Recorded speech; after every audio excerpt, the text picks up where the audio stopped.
O Senhor esteja convosco. Ele está no meio de nós. Proclamação do Evangelho de Jesus Cristo, segundo Lucas. Glória a vós, Senhor. Naqueles dias, Maria partiu para a região montanhosa, dirigindo-se apressadamente a uma cidade da Judéia. Entrou na casa de Zacarias e cumprimentou Isabel. Quando Isabel ouviu a saudação de Maria, a criança pulou no seu ventre, e Isabel ficou cheia do Espírito Santo. Com um grande grito exclamou: Bendita és tu entre as mulheres, e bendito é o fruto do teu ventre.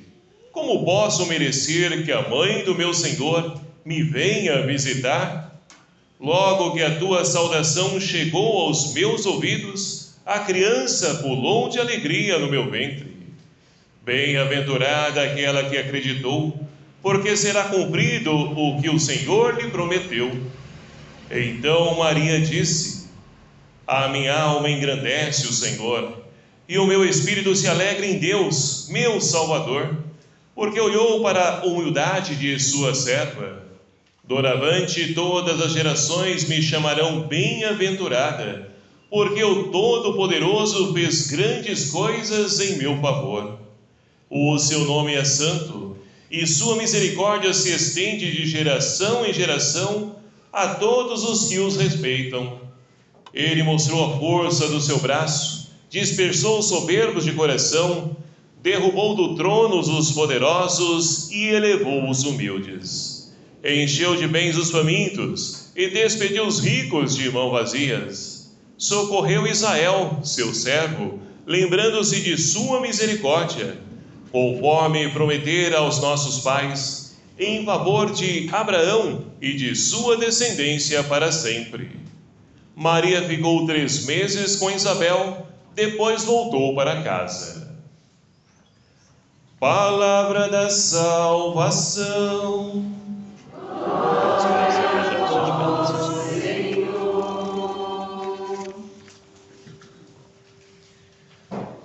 Queridos irmãos e irmãs, louvado seja o nome do nosso Senhor Jesus Cristo. Para sempre seja louvado.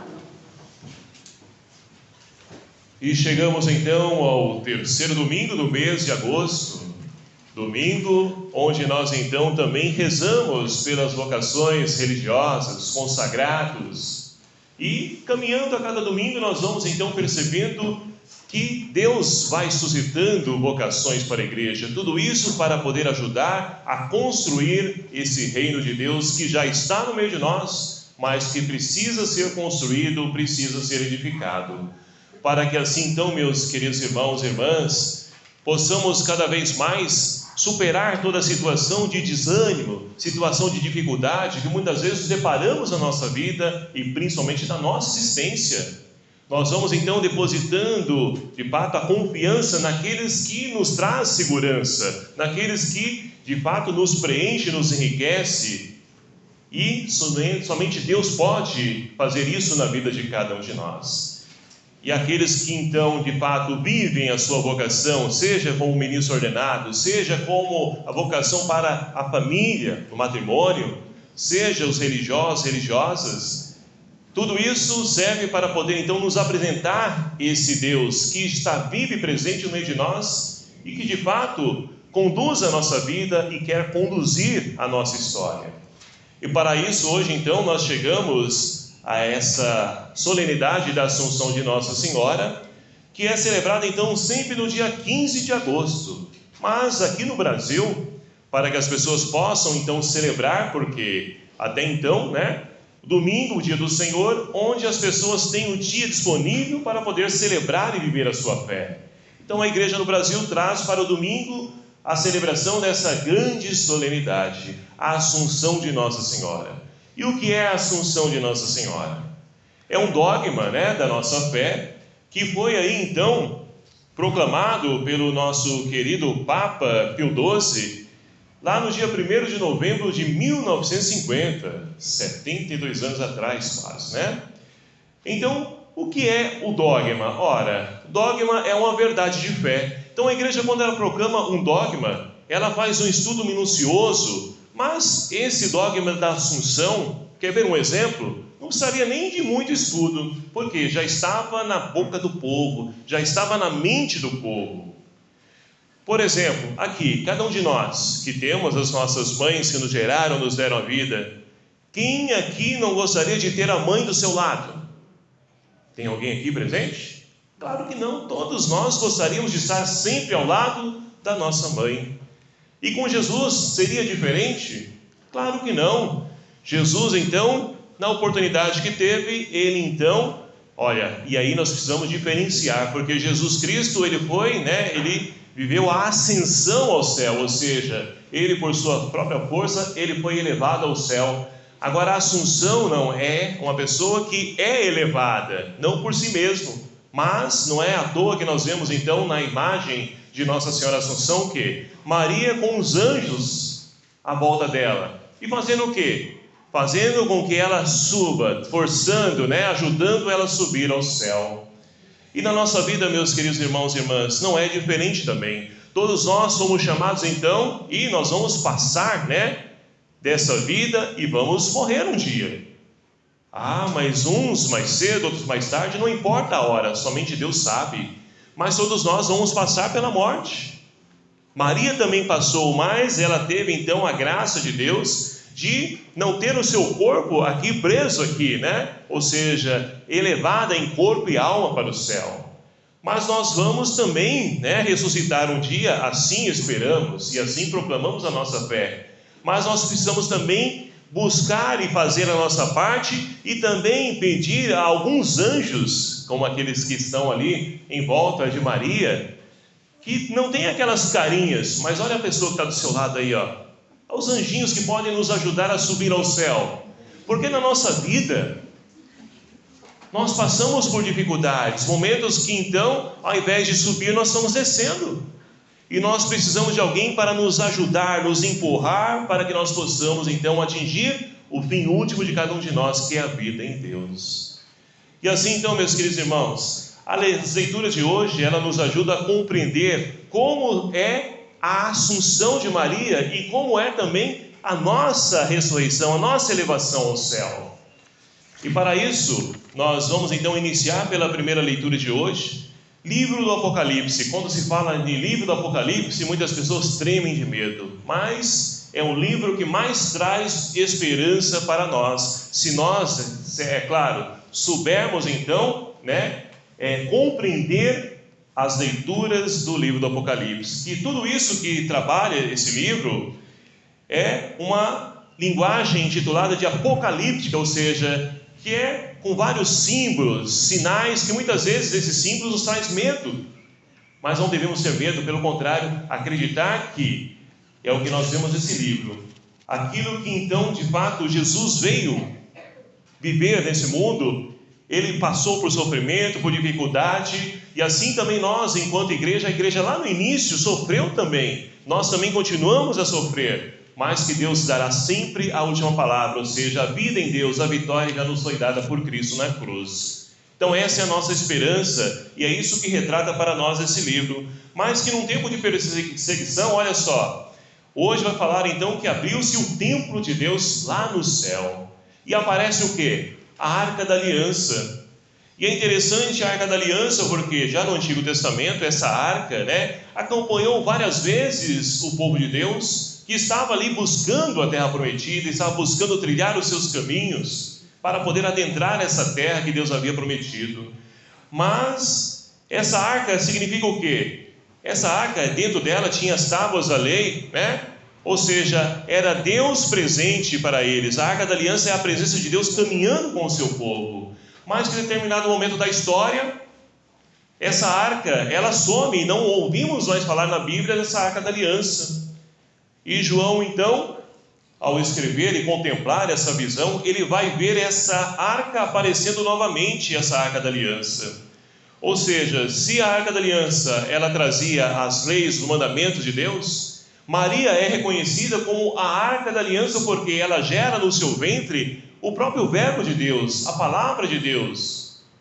Então, um dos títulos que, quando você reza a ladainha de Nossa Senhora, está lá, Arca da Aliança, rogai por nós. Maria é tida e reconhecida como também Arca da Aliança por trazer Jesus no seu ventre.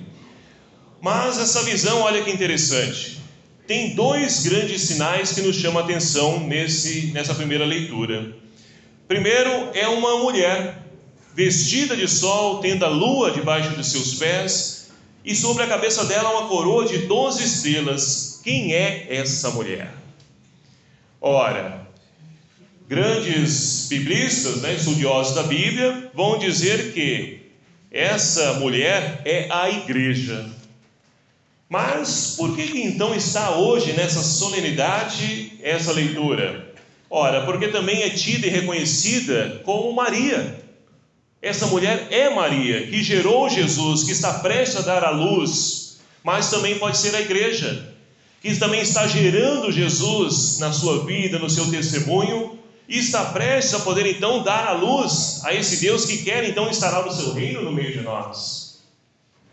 Então, essa mulher, isso não importa para nós, importa que agora vem um segundo sinal, e esse, temeroso se nós não compreendemos o que ele nos diz.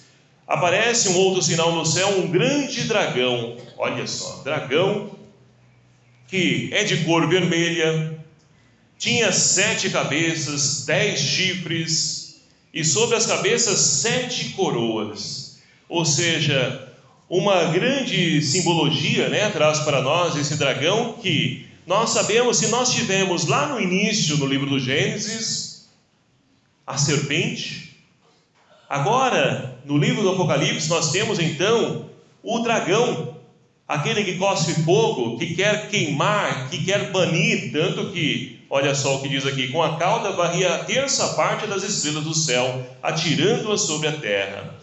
E esse dragão, meus queridos irmãos, ele então é visto como os poderosos da época, que perseguiram a igreja, que atentaram contra os cristãos, mas ele poderia causar então medo, porque, olha só, ele tem então ali a cor de fogo, 7 cabeças, e o 7 aqui, nós sabemos que o 7 é o número da perfeição na Bíblia, então ele tem 7 cabeças que tramam com inteligência, mas o que? Tramam o bem? Não, sempre questões para poder atentar contra aqueles que estão seguindo os caminhos de Cristo.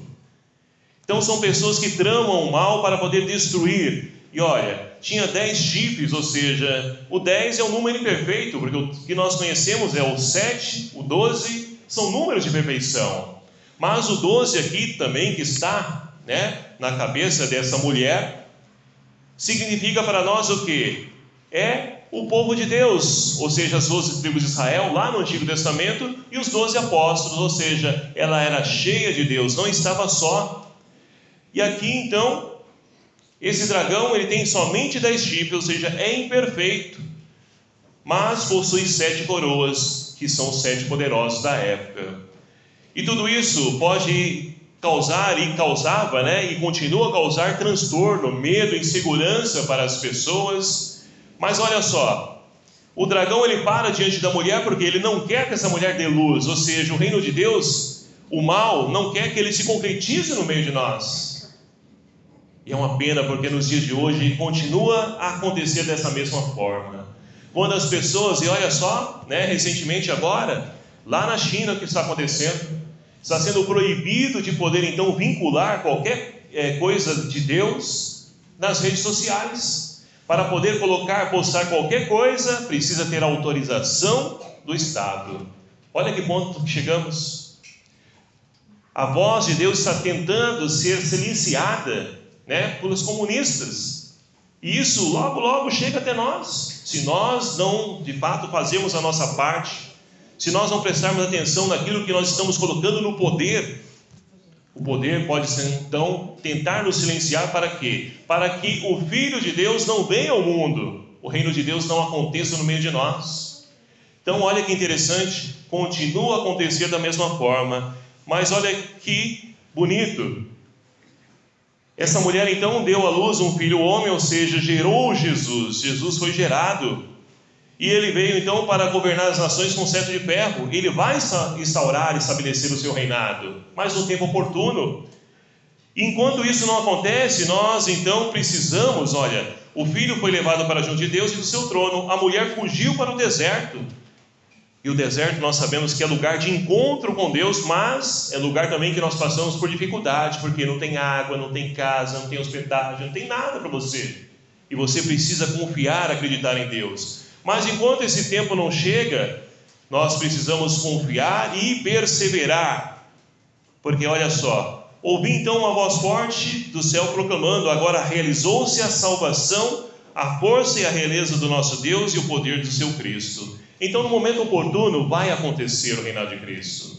Agora, enquanto isso, não podemos cruzar os nossos braços, precisamos fazer a nossa parte para que o reino, de fato, se concretize, mas nós precisamos fazer aquilo que o Senhor pede a cada um de nós. Seja qual for a nossa vocação, nós precisamos, então, colocar a mão na massa, arregaçar as mangas e fazer a nossa parte.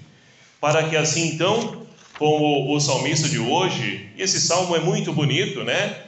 Onde nós rezamos sempre nas festas de Nossa Senhora: à vossa direita se encontra a rainha, com vestes esplendentes de ouro de Ofir. Quem é essa rainha? A rainha Esther.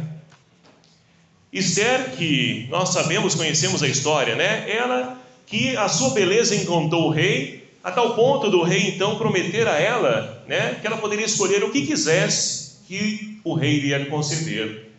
E era um tempo de perseguição também contra o povo judeu, contra os israelitas. E o que ela pede? Eu quero um grande palácio, eu quero dinheiros, eu quero ouro, eu quero riquezas. Não. Ela pede a salvação, a vida do seu povo, a libertação do seu povo. E assim como Maria também está à direita de Deus, hoje também nós pedimos a sua intercessão, pedimos a ela que nos ajude a poder então superar as nossas necessidades, as nossas angústias, os nossos sofrimentos, porque ela está olhando também por cada um de nós, que somos os seus amados filhos. Então, nós somos convidados também a contemplar Maria, que foi assunta ao céu e está olhando e intercedendo por cada um de nós. E aí nós podemos caminhar também, né, para o Evangelho. Evangelho muito conhecido nosso, onde então nós temos a visita de Maria à sua prima Isabel. E Maria faz essa visita quando? Recordando um pouquinho só antes. Ela então recebeu o anúncio do anjo Gabriel, que ali chamou ela, ou seja, propôs uma vocação para ela. Que vocação é essa? De ser mãe do Salvador. E ela então entra naquela conversa, naquele diálogo, sem entender como isso vai acontecer, mas é Deus que está agindo, eu acredito, eu confio, faça-se em mim segundo a tua palavra. Mas o anjo Gabriel também falou para ela que a prima dela, Isabel, estava grávida já no 6º mês. Terminou então o diálogo dela com o anjo, o que ela faz? Cruza os braços, esperando agora ser contemplada. Nossa, agora eu vou ser a mãe do Salvador. Se ajoelha aos meus pés, espere, faça aquilo para mim, aquilo outro. Ela não fez nada disso. Ela saiu apressadamente para a região montanhosa e foi à cidade da Judéia. O que Maria foi fazer lá? Maria com certeza foi lá para ajudar a sua prima, para servir a sua prima. Por quê? Não é como hoje, né? Que nós temos nossos parentes, aqueles que têm condições, contratam até pessoas para ajudar eles nesse momento de gravidez, de necessidade, né? Então, naquela época era mais difícil. E as pessoas, né? Ainda mais sendo de idade avançada, já a Isabel, ela ia precisar dos cuidados de alguém. E Maria se prontificou a poder ajudá-la. E na nossa vida, aquelas pessoas que então nós contratamos, né, aqueles que têm condições, para poder ajudar no serviço da sua casa. O mundo de hoje, né, para poder contratar pessoas, eles pedem indicação de alguém que conhece, porque tem que ser uma pessoa de segurança, uma pessoa que vai de fato nos ajudar e não nos atrapalhar, nos incomodar. Por quê? Ela vai fazer parte também da nossa vida. Já pararam para pensar? a pessoa, por exemplo, uma cozinheira, né? Uma pessoa que trabalha na sua casa, cozinha para você. Se aquela pessoa ali, né? A gente vê isso muito em filme, coloca alguma coisa ali para te fazer mal. Se aquela pessoa não te traz segurança, então tem que ser uma pessoa da maior qualidade possível, que você acredite, confie, porque ela vai fazer parte da sua vida. E o que Maria foi fazer lá quando visitou Isabel? Foi fazer parte da vida dela também.